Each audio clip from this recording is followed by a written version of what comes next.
cut this bit out. There you go. Fine. So today I'll be giving you my presentation on play-based learning. We're going to go overall what is play-based learning, how the ways you can implement that are, from the age ranges like the early years, the Key Stage 1, the Key Stage 2.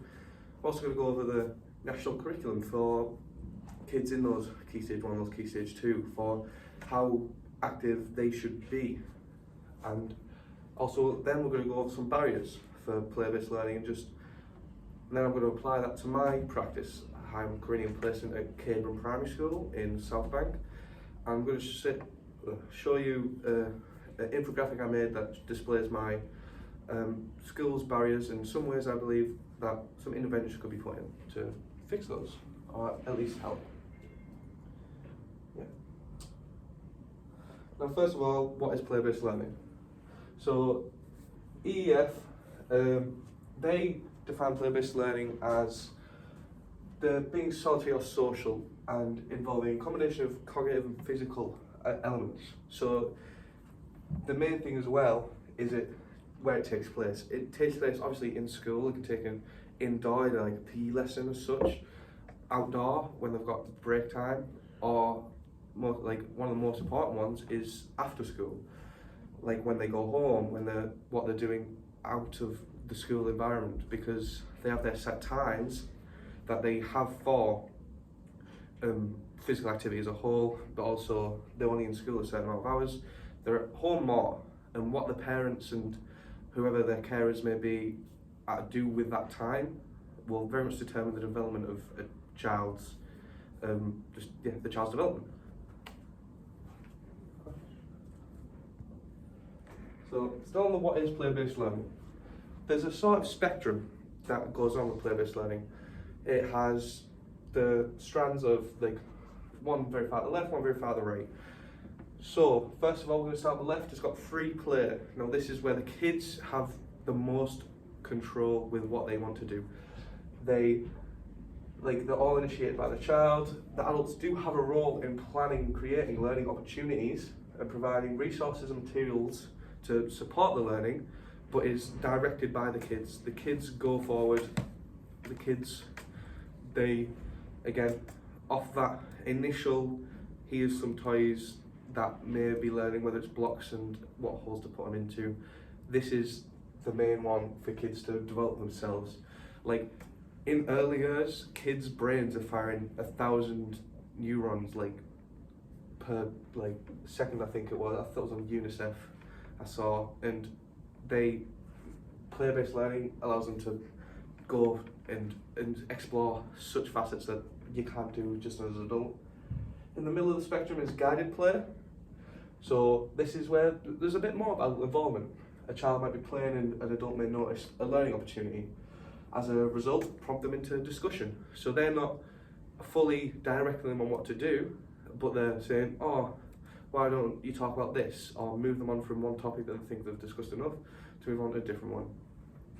Now, directed play, this is such as games, like what your classic PE lesson may look like when the teacher sets a task, the kids have to complete it to get their physical activity in, or even in such lessons as maths and English where they've got a certain amount of questions to do, they've got to do it in that time period.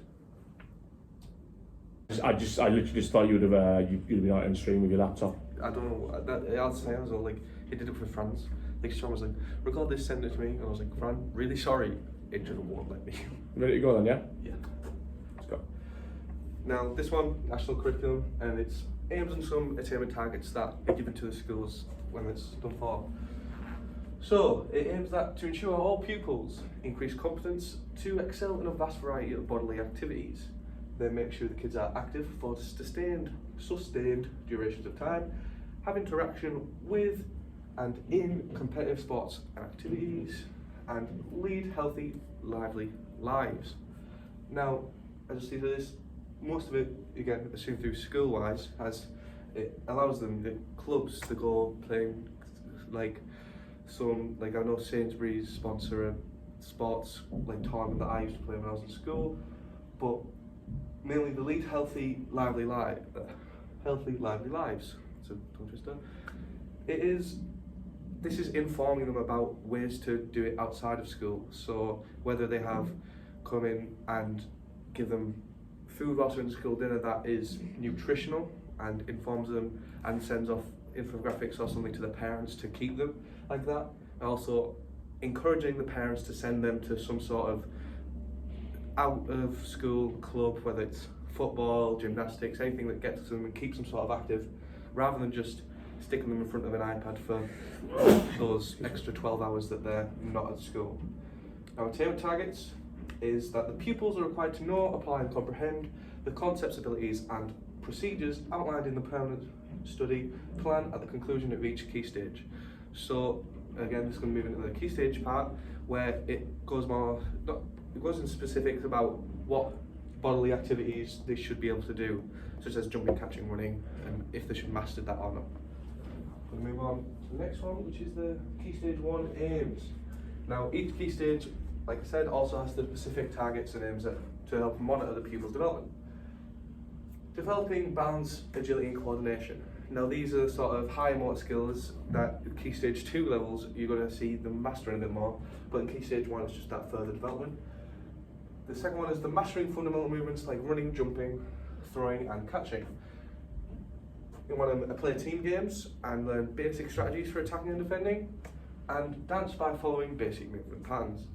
So the team games, whether that's you have in play-based learning, you direct them. So you direct them into a team of attackers and defenders trying to guard a treasure chest or something to make it fun, or you let them roam free. You give them a ball, and hopefully, like as you'll see, a natural progression will be them to develop into some further teams. Oh yeah, the ball doesn't work. Now we'll move on to the Key Stage 2, and these skills should be taught to students that you've got the run, jump, throw and catch, but it's more both individually and in combination. So whether that's they're just throwing the ball at a wall, then they throw it to a partner who catches it, and they throw it back to a partner who catches it. The running and jumping, instead of just a 100-metre race at a sports day, it's the hurdles, or you see examples. Now they play competitive activities. Now the most place you'll see this will be in sport, like I've shown examples there, sports like basketball, football, all the classics. This is get that competitive edge, makes them want to be a bit more physically active rather than them seeing it as a pushed onto them. The gain control, balance, strength, technique, flexibility and strength. So this is again the gymnastics and athletics portion. That's just for example. The fundamental, more high developed physical activity that then sees them on through into secondary school. Execute dances, utilising an assortment of movement patterns, again developing those motor skills, and engage in tasks involving outdoor and adventurous activities, both alone and in a group. Evaluate their performance by comparing it to early ones and show progress to attain their own personal best. Now that's a massive thing, it's not just you do this once and done, it's constant progression that needs to be seen throughout the year, as again there's no point unless they're getting better themselves. Now some barriers, it's just a simple slide that shows the barriers for play-based learning, just barriers in school, etc. You've got the COVID, which you all know about, time, spacing, funding, screen time, and SEND learners. Now, again, I'm going to go more into that. As I said earlier, my placement, I hope this works now. I am in a Steel Reef Academy Trust placement at Caveman Primary School. Exit off that PowerPoint, hopefully. There we go. And then this goes into some of the barriers. So you have time. At my school, do you have such things as getting them changed, or some schools keep them changed?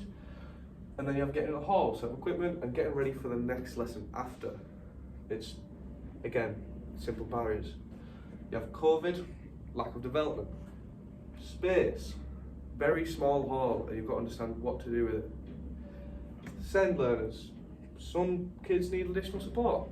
Like, they can't do it themselves, or they don't understand. Funding, very low income area. Screen time, if kids are getting sent home and just slapped in front of an iPad for the rest of the break. There's really not much a 30-minute session of PE can do a week.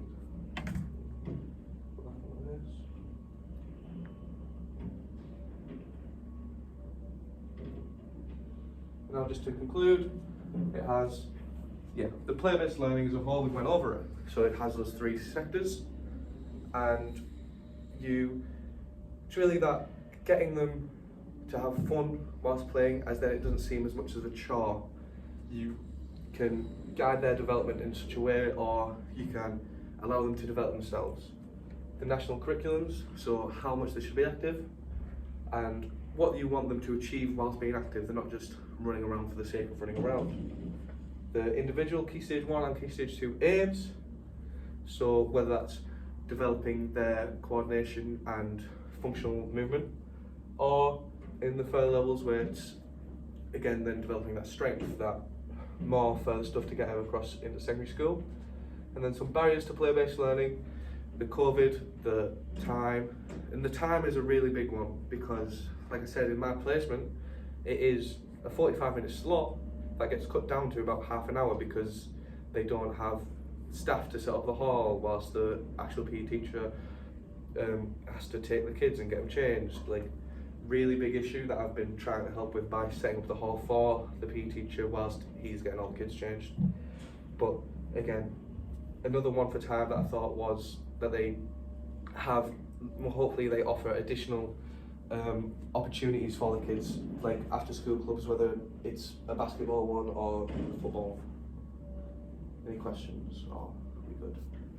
No, that's it. Thank you, Lewis. Cheers. Thank you.